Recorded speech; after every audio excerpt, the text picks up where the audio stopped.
Now, the governor's media briefing lasted nearly 2 hours today. That's because much of the early portion was devoted to unveiling the governor's newly released back-to-school guidelines for the upcoming school season. That's right. Brandon Simmons will have reaction from the districts on today's announcement, but Romney Smith leads our team coverage today with what exactly the governor said in his conference. Rom?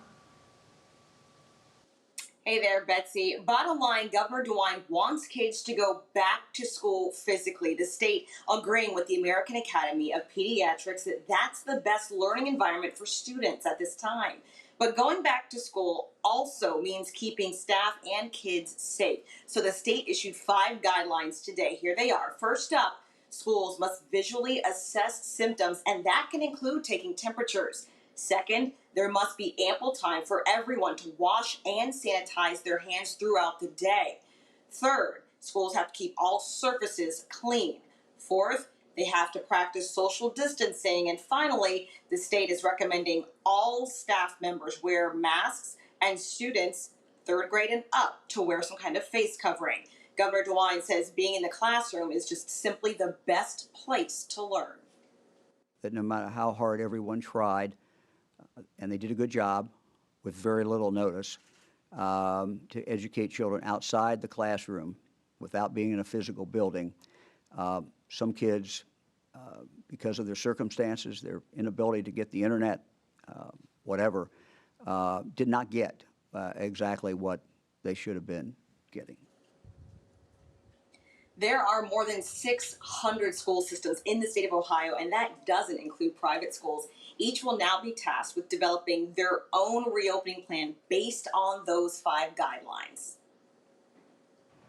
So, for instance, your kids could actually require kids in 1st grade to wear some kind of face mask or face shield, but the next county over, the next school district might say it's okay for 3rd graders and not the younger kids. So they basically said use science and common sense.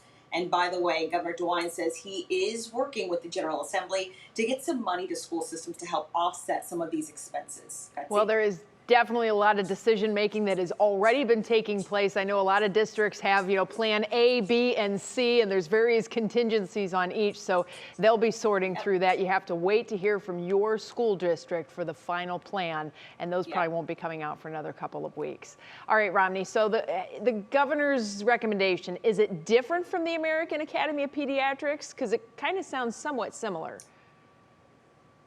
It is very similar, but there's one major difference. The American Academy of Pediatrics said that they recommended social distancing of about 3 feet, recognizing that it would be difficult inside classrooms and on buses. But today, the governor recommended 6 feet, which will be extremely difficult to do without multiplying this level of classes. But then that calls into question, do you have enough teachers to staff all those classes? And it's almost impossible to do 6 feet of distancing on school buses. Well, and you think about Cleveland Metropolitan School District, where they already have a whole house full of kids with almost 40,000 students. It's going to be tricky for sure. Romney, thank you. Thank you for diving into that. We'll get more from you coming up soon.